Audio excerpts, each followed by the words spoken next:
And by the way, just in case no one has validated this for you recently, just because it's normal to send in 100 to 200 to 300 custom applications to internships in this job market without hearing a single response back, doesn't mean that it's not absolutely demoralizing, debilitating, and exhausting in the process. Just because it's normal doesn't mean that your discomfort with it isn't proportional. This is not our parents' job market. This is not our grandparents' job market. And for anyone to try and make us feel like this is what searching for employment after doing 20 years of education should feel like, it's ridiculous. That's how things change, not all at once, but when people are told something is normal and expected to accept it. Just because it's common doesn't mean it's okay. And once something is labeled normal, expectations quietly start to shift. Unemployment myths versus my reality after a year. Number one, you'll have so much free time. The reality, job searching is a full-time job. Myth number two, just ask for a referral. Reality, referrals only go so far in this market. Myth number three, just take a break, start a new hobby. Reality, you can't really relax when you're stressed about money in your future. Also, I have expensive hobbies.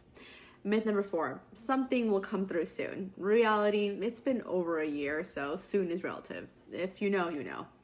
This is what gets lost when something becomes common. People are told it'll be fine, that it'll pass, that something will come through, but the reality doesn't match the expectation anymore. And when that gap between expectation and reality stays open long enough, people start adjusting how they live. Listen, some days I am all in on getting our debt paid off. Like, I am all for it. I'm going to put every extra dime that I have toward our debt because I just want it gone.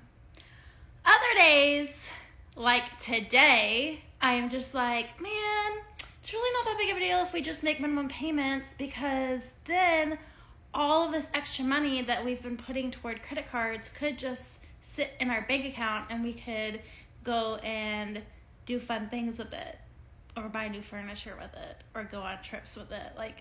But then I'm like, no, that's what got you in this situation in the first place. But I just want to come on here and let you all know that if you are also on a debt payoff journey and you go through these thoughts where it's like some days you're all in and other days you're talking yourself out of paying off your debt because the minimum payments wouldn't be so bad, not alone. And I think that there are some people that are on this debt payoff journey who are doing an incredible job. This is how people adapt. When pushing forward stops feeling realistic, survival becomes the priority. I'm going to say something that I feel like not enough people are saying in this current job landscape. If you've been laid off, or if you feel like you're about to be laid off, congrats. And I mean that so wholeheartedly. And I'm not just trying to blow smoke up your ass. I'm saying this as someone who's been laid off 3 times in a row. A severance three-peat, if you will. Once because of COVID and then twice for company reorgs. And this is what I know to be true. 1, it's not personal. It absolutely feels like it in the moment sometimes, but at the end of the day, we're just a number on a spreadsheet. To businesses and corporations, that is. Getting laid off has nothing to do with your value or how hard you work. Believe me, I've worked with some terrible people who managed to keep their jobs forever. This is how people cope when something keeps happening. You strip the emotion out of it. Tell yourself it's normal. Tell yourself it's not personal, because that's the only way to keep moving.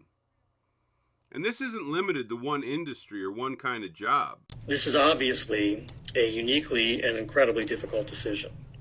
Unfortunately, we are grappling and have been. Earlier this week, I was laid off from the Washington Post, along with literally hundreds of other journalists. The past 2 years working at the Post have been absolutely incredible. I mean, I got to cover a presidential election, go to places and talk to people I probably wouldn't have otherwise. I even got to ride in this moon rover.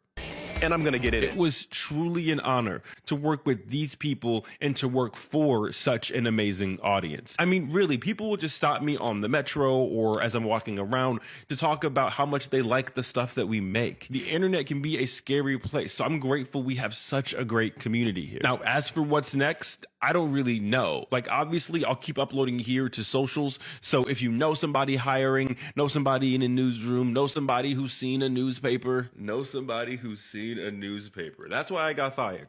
Stuff like that. That's why they fire you. Please email the inbox I set up just for this video. Please hire joey@gmail.com. This is not a joke. That is a real email that I will be checking. So please, if you have any leads on jobs, send those there. And as for the future of the universe, you are in good hands with all of the Carmelas, and I'm excited to sit back and watch as a fan now. This is what really changes the way people think. When even the jobs that are supposed to be stable, respected, and worth it can disappear without warning, nothing feels solid anymore. Not because people are dramatic, but because the rules don't feel predictable. That's why this feels different. It's not just the cost or the jobs or the debt. It's that people are slowly adjusting their expectations downward and calling it normal. Not because they want to, but because they have to. And once that shift happens, it changes how people plan, how they risk, and how they live. That's it for this video. Be sure to like, comment, and subscribe to the channel. I'm on the road to 10 billion subscribers. Share this video with your friends. Share it with your enemies. Thanks again, and I'll see you in the next video.